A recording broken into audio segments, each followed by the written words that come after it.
Topic for this week is inflation and unemployment.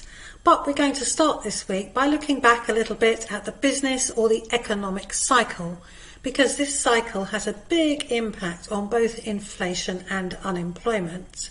So we're going to start by watching a short video. What is the business cycle and what are its features? Briefly, the business cycle is the fluctuation in the economy in terms of output and growth. It's measured by the changes in real GDP from one quarter to the next. In general, economic growth is a long-term upward growth trend, but in the short run, it experiences fluctuations that produce a wave-like pattern as shown. These patterns are called the phases of the business cycle, so let's look at these in more detail. Say we start at a peak in the growth rate of an economy. The peak is followed by a downturn in the economy, where there is a declining GDP known as a recession. Eventually, this will hit a low point known as a trough. Afterward, the economy will begin to recover and expand until once again it hits another peak, and so the cycle continues. An expansion is characterized by economic growth that is caused from business and consumer confidence. This is because when consumers are confident, they purchase now instead of later, because they know that they will have future income to make further purchases. As a result, spending increases for both businesses and consumers, where employment is also increasing. Furthermore, investment is also high and property and stock market prices begin to rise. Overall, inflationary pressures are upward and prices tend to rise.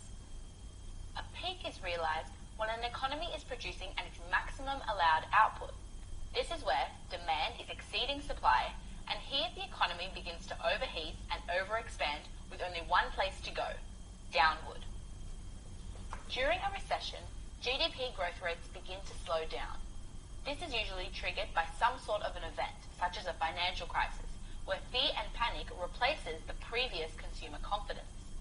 Aggregate demand begins to fall, as does spending, and so do business profits. So consumers lose more jobs and unemployment begins to rise.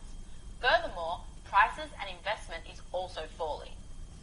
A trough is the lowest point in a declining growth rate, where growth begins to curb. Confidence must be restored for an economy to re-enter an expansion, and this usually requires intervention from the government with monetary or fiscal policy. So to summarize, during an expansion, people enjoy the prosperity and confidence in their economic situation. But, on the other hand, a recession is a time of stress and frustration, especially for business owners and the unemployed.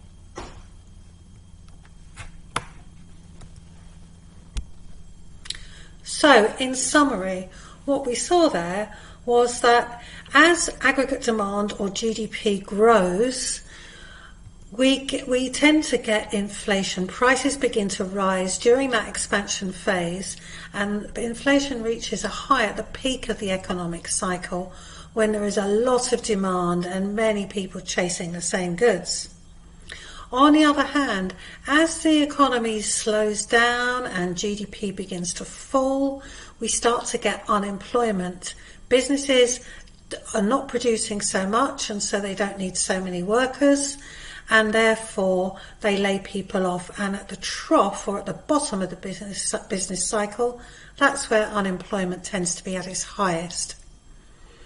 So, is the business cycle the only cause of inflation and unemployment? Well, no, it's not. There are other causes.